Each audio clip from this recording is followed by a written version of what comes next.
Cut to the cave that the guardians are staying. Corinne is playing with Hamish by the fire pit as the others watch. Hamish, how long will Corey and Finbar be gone? Only a little while. They will be back in time to see you retrieve the ember. Then we will see you off before you head it back to the tree. I wish we could stay a little longer. It's been so much fun staying with you. I feel the same way, young one. But it will not be forever. I am certain we shall meet again. I hope so. As Corinne and Hamish continue to play, Soren and Pellimore begin to speak. So, tomorrow is the day that we get the ember. Yeah, then we return home with it. Naira will probably be up there. It is likely. That is why I asked Madame Plunk and Doc to stay with Corinne while we get the ember. I know my sister.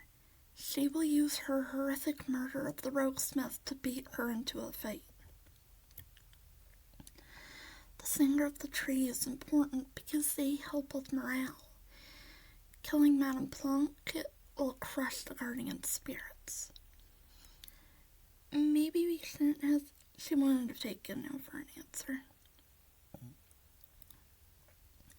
According to the story I had heard, their stepmother had attempted to marry Madame Plunk off to another owl, a powerful family that would ensure an alliance between them and the Ice Talons. Ice Talons? But they were the enemy, right?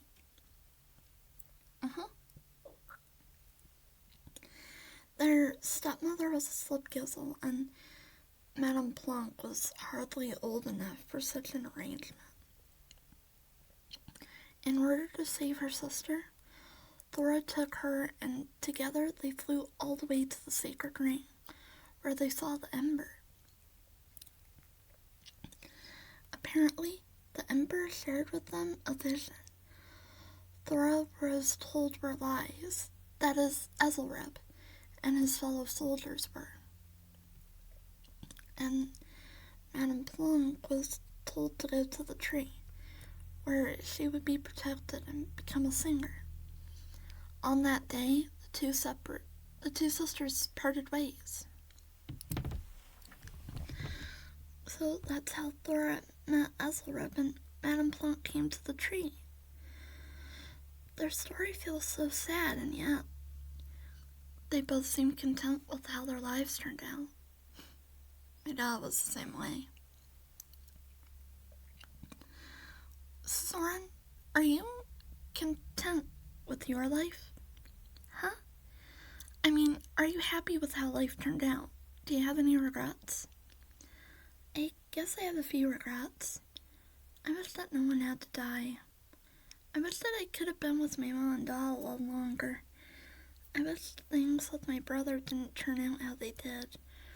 But at the same time, I love my friends. I love the days we spent together.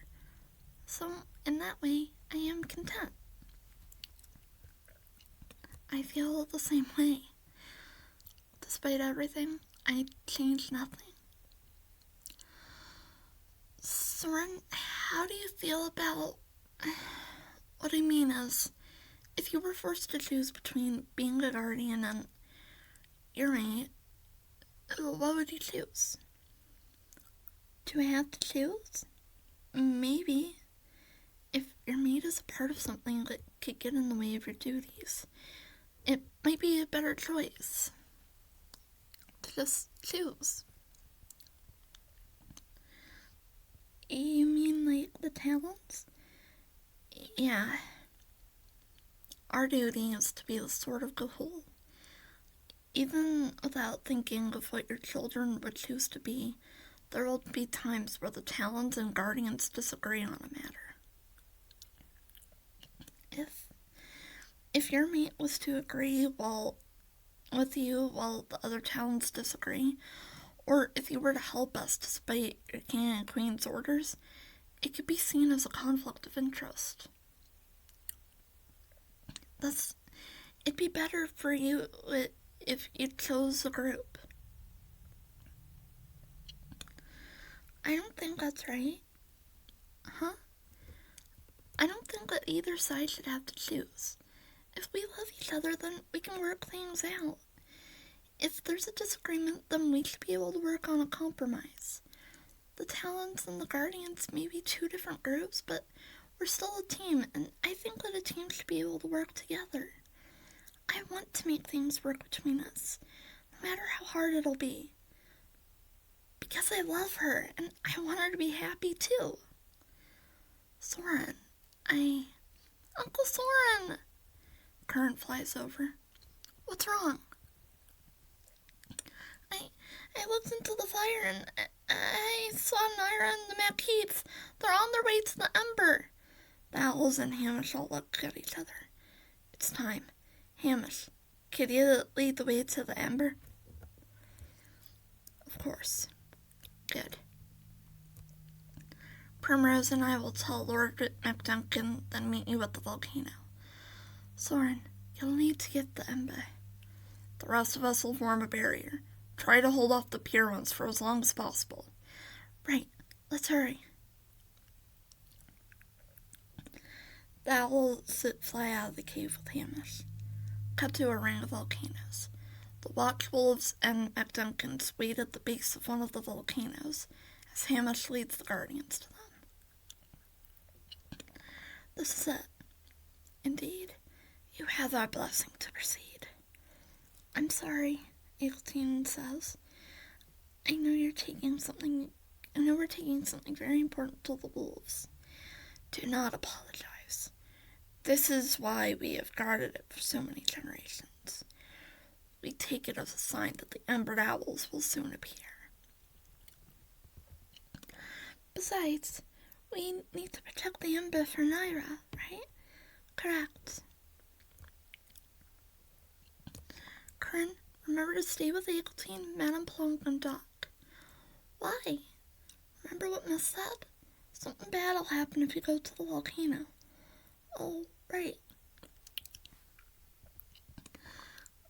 Cody walks up to them. Fango, Grey Malkins and the Macheaths are coming. They'll be here any minute.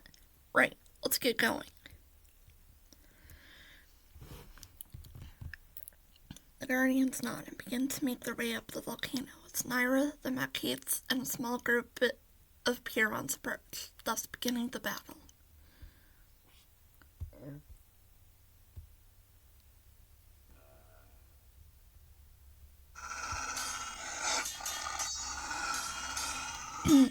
The two sides charge forward. Hamish lunges towards a Pieron, only for a Macheath to tackle him and pin him down. Hamish tries to struggle free as the wolf prepares to bite his neck, only for Corinne to scratch the enemy wolf's face. Finbar grabs the wolf and yanks him off of Hamish, allowing Doc to plunge his talons into the enemy's neck. Up in the air, Eagleteen and Madame Plonk are flying around a lesser city and a masked owl. She slashes the masked owl in the face and dodges it out of the way just as the city takes a swipe at her.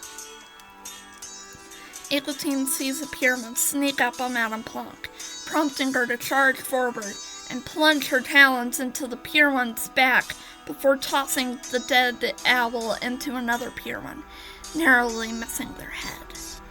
Doc then zips into the air, slicing the masked owl's back as Madame Plonk slashes the city's neck, causing both to plummet to the ground. Meanwhile, on the ground, Cody whines fearfully as he watches the fighting until he sees the Macheath wolf from the race fighting a watchwolf. Cody charges forward and scratches him on the snout, forcing him to release his ally. The Macheath wolf turns to Cody and begins to snarl at him, when Dunleavy swats the young wolf into a nearby rock and slowly walks over to him. snarling as the wolf pup whimpers in fear. Right before he's about to lunge into the pup, Gilbane jumps in between them, teeth bared against unleavy. Stay away from my son! Spirit wolf? Stay back, Cody. I will protect you. Ah, Gilbane. So you have returned a traitor. On the contrary, the McNamaras appear behind them. She has returned to you as a McNamara. As our credo states, we shall always forever assist one of our own in protecting their pups. Wolves, drive off the Maccabees. The McNamaras charge forward. Cody begins to fight alongside them. Back in the air, Naira is seen heading for the volcano when Doc, Eglantine, and Madame Plonk fly in front of her. Curran spots them and flies behind a nearby rock. Naira! Egg snatcher! At least we took him to protect him from the likes of you. He should have been a king! A king under your control! Naira was my son! I loved him just as much as I loved his father. Liar! You hold no love in your heart for your son as a living being. Just as a tool for you and Clud to live out a deranged fantasy. You little... Naira screeches and flies at Doc in a blind rage. Doc effortlessly dodges them, counters by scratching her wing. Madame Plonk flies in between Doc and Naira, then pecks at her face. Naira rams her head into Madame Plonk, then prepares to slash her face when Eglantine rams into her back, prompting the barn owl to turn around and face her. Before she can do anything, Curran flies up to them. Stop! Naira? No, you need to get out of here. It's okay, Auntie. I'll be okay. Please, Ma, don't hurt them. Naira, so you do recognize me as your mother? Yes. Ma, I always wanted to know you and Da. Uncle Soren and the others didn't talk about you very much. They were attempting to turn you against me. No, they just didn't want me to get scared of you and Da. Why would you be scared of me? Because your group attacks and kills non-Titans. Because we are superior. If it weren't for you Guardians, Naira would have been king of the Taito Empire. But I don't want to be a king. I like my life as it is now. My Auntie Eglantine shares centipedes with me. Mrs. P, Uncle Twilight, Aunt Ruby, and Aunt Primrose play with me in between shawl practices. Uncle Digger teaches me about tracking. Whenever I get hurt or feel sick, Uncle Cleve makes me feel better. And Aunt Alyssa teaches me about the tree and how to take really good care of it. Uncle Martin, Aunt Gilfie, and Aunt Gemma taught me how to fly. Uncle Doc and Aunt Ruby taught me how to hunt. And Aunt Gilfie is teaching me about navigation. Aunt Pelly taught me how to fight, and every day Uncle Soren tells me a story while Aunt Madame Plonk sings everyone in the tree to sleep. So please, don't hurt them.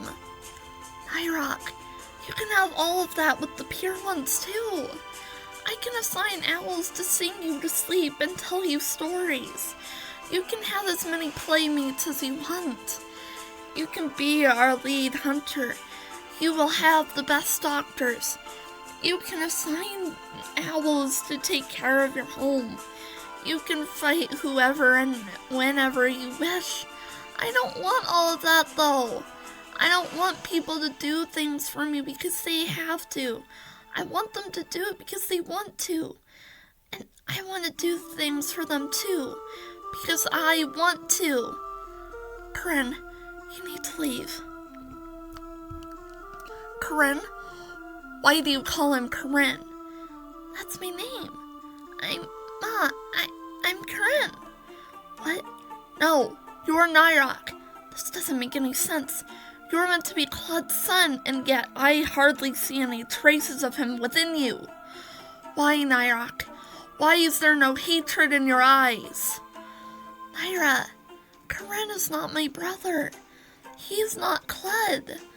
But he's still an amazing young owl that you would be proud of if you would... Shut up! This is all your fault, you egg snatcher! Naira charges at Eglantine, only for Corinne to fly in between them at the last second, causing Naira to scratch his face, causing him to have an identical scar to hers on the opposite side of his face. Naira stares in horror. Nyrok, my name is Corinne.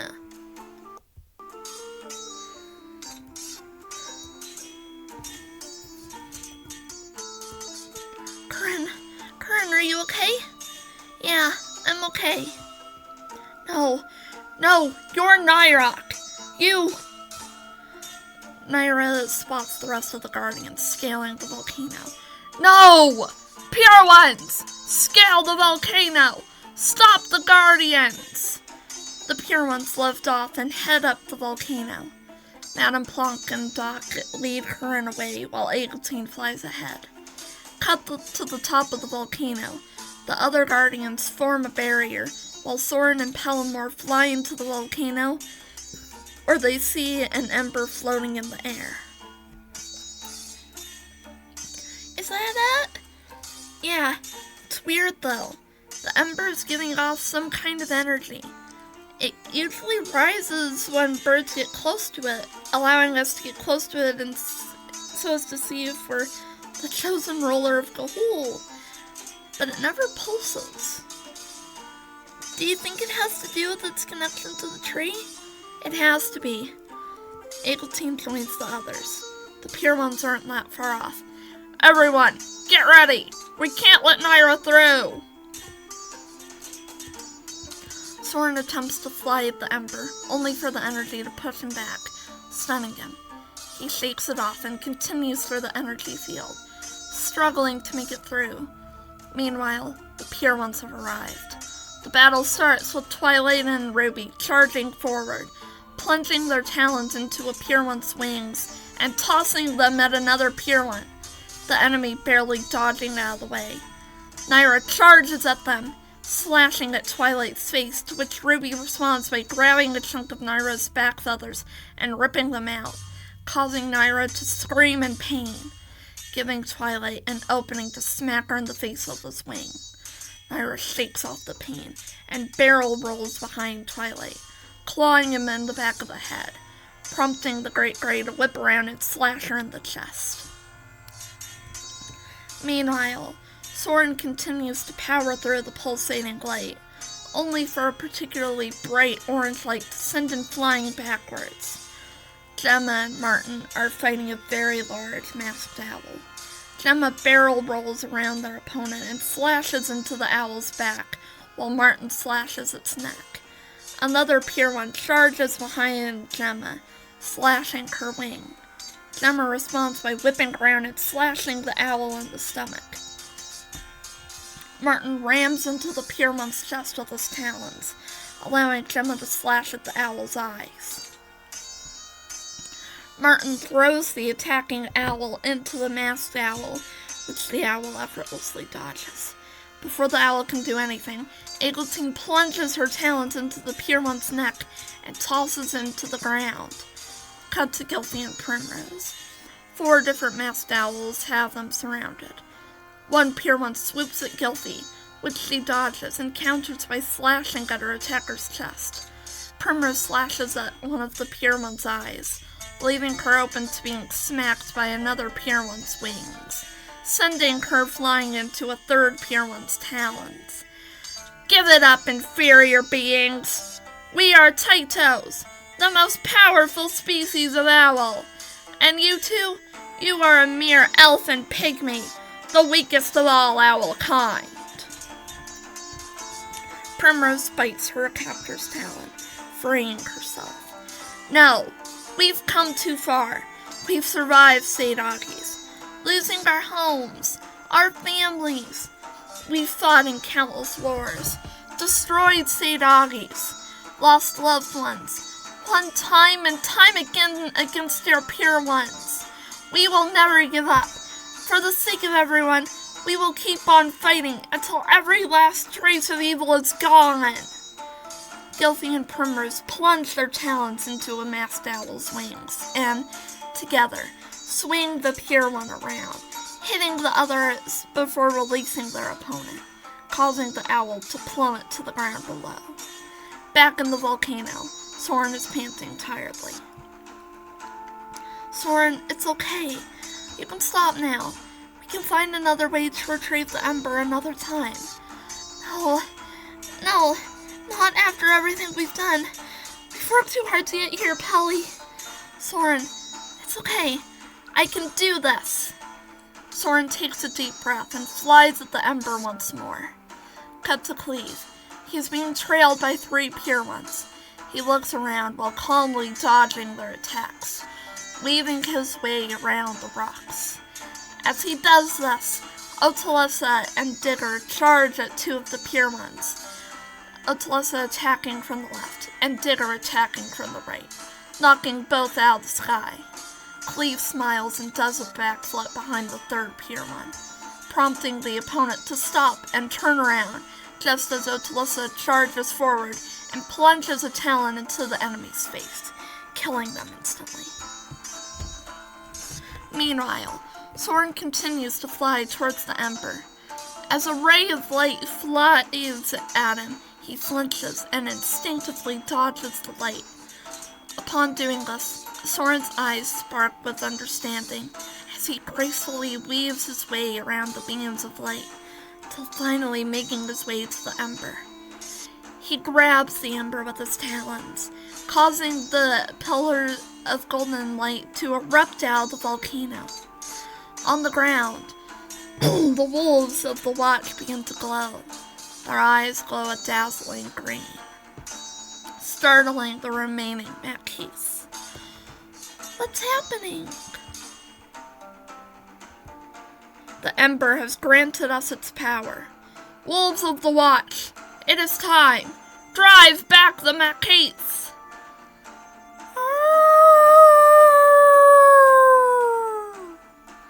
Together, the sacred watch howl at the Mackeys, sending out a wave of energy that sends them flying a few feet away. Several watch wolves step forward. Cody smacks the Mackey from the race into a rock, where Hamish pounces on him, biting into his neck, before chasing another Mackey off, tails between their legs. The remaining combatants run away with them. Meanwhile, up in the air, Twilight, Digger, Gilfy, Ruby, Primrose, Otalissa, Eagletine, and Martin begin to glow, just as Pellimore and Soren rise out of the volcano. The latter is glowing as well. Nyra glares at Soren and charges at him, only for Pellimore to get in between them and start fighting. Gilfy quickly flies into one of the Piermont's chests, plunging her talons into the owl's heart, tossing the owl into another masked owl, knocking him back slightly, and dazing him just long enough for Gilfy to slash the owl's throat. The last remaining masked owl swipes at Primrose, just barely missing her wing as she dodges out of the way. The masked owl smacks Primrose aside with her wing, then dives at her talons first, only for Primrose to recover and do a backflip behind her opponent, giving her an opening to ram into the Piermont's back, knocking the owl to the ground. Meanwhile, Cleve is fighting a greater city. The Piermont slashes at Cleve with a wing that she dodges, giving the second Piermont an opening to slash at his back, causing him to begin to plummet. Gemma quickly catches him, just as Digger and Otalissa fly into the owl that attacked him, driving their talons into the owl's sides, as Eagletine slices her talons into the greater city's left wing and Martin slashes one of the owl's talons off, killing the owl instantly. We cut to Twilight and Ruby as they continue to face the remaining 3 Pier 1s. One of the Pier 1s slashes Ruby in the chest, which she counters by barrel rolling into the air, and as she goes back down, slicing into the Pier 1's back with her talons. A second Pier 1 grabs her with their talons, to which she responds by biting her captor's talon off and slipping out of their grasp, rolling out of the way just as Twilight plunges into the Pier 1's back and rams the enemy into a jagged stone wall. The final Pier 1 dives at Twilight, only for Ruby to grab the owl by the legs and spin around and around before tossing the owl into the jagged rocks below. Myra looks down and sees the massacre of her Pier 1s, prompting her to slash Pellimore in the chest and fly away. Corinne watches from below as she flies away, and the others cheer in triumph. The rest of the Guardians land near the wolves. Soren notices the scar on his nephew's face as he turns around. Corinne, are you okay? What happened? I'm okay, Uncle. Naira hit me. But what about you? Why are you going? The Ember has selected each of you as its Embered Owl. What? How do you know that? I'm putting its desires into words. The Ember has recognized all that you 9 have accomplished, the things you have done to get here. You who embody the heart, strength, spirit, and wisdom of a Guardian. It wishes to grant you its power, to become the new rulers of Ga'Hoole. However, you may refuse to take up this responsibility. If you do, then it is obliged to accept your choice. We will start with the heart. Soren, you are a loving and accepting owl, one who wishes to protect all so that they may not suffer as you have. Martin, an owl once afraid of his lineage, now fights to protect others from it. And Eglantine, whose heart was so warm that she fearlessly protected the child of the brother who caused her harm. What are your decisions? I think I will refuse. I'm no longer afraid of who my family was, or of being in charge, but I just do not believe that I would be comfortable telling others what to do. I feel the same as Martin. I appreciate the offer, but I think I'm more comfortable in my current role. You're sure, Egg? Yes.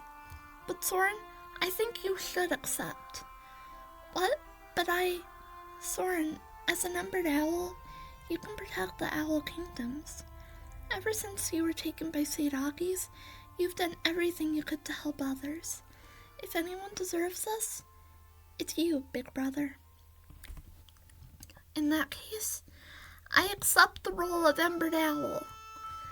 Eglantine and Martin stop glowing. Very well. Next, those who embody spirit. Gilfie and Primrose. You both have fought so bravely when you were hardly out of your nests. You both have overcome trials, tribulations, and your own fears. Do you accept the role of Embered Owl? I am honored that you think of me as worthy, but I think that I'll refuse the offer. I just don't see myself as a queen. If Soren accepts, then I accept too. We started this together, and I want to end this together. Primrose stops glowing. Understood. Next, the ones who embody strength. Ruby and Twilight.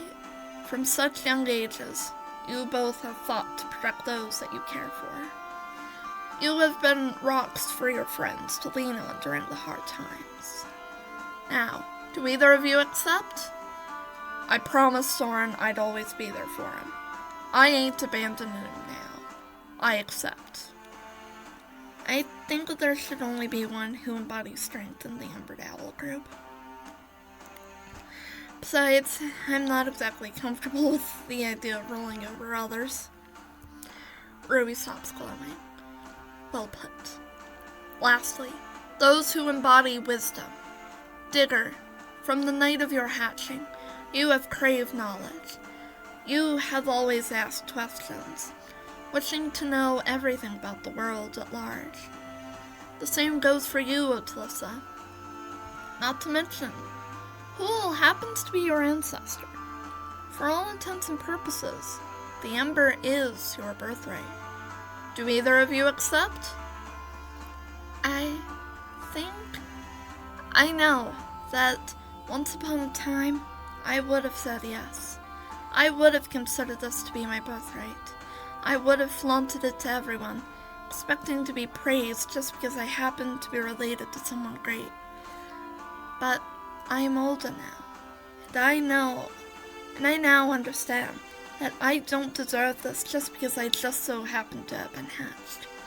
I don't need this position in order to be loved or valued. Therefore, I respectfully refuse. I accept. I want to use my position as an embered owl to share the knowledge of the tree with the rest of the owl kingdoms. Otilissa stops glowing. Understood. From now on, you four will be recognized as embered owls. Kelpie, Soren, Twilight, and Digger stop glowing.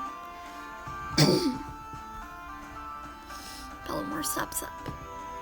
Soren, I mean, Pelly, it's just Soren. Nothing's changed. I want to spend the rest of my life with you. Are you sure? Of course. We'll make it work. I promise. I mean, if you want. I want to be with you for the rest of my life as well. Soren and Pellimore smile at each other for a moment, before her smile changes to a look of realization. We have to tell everyone in the tree. The other owls take flight. Right, come on, Corinne. Corinne takes flight. Coming. Bye, Hamish. Bye, Cody. Thanks, everyone. Of course. If you ever need us, do not hesitate to call upon us. We will. The owls fly off.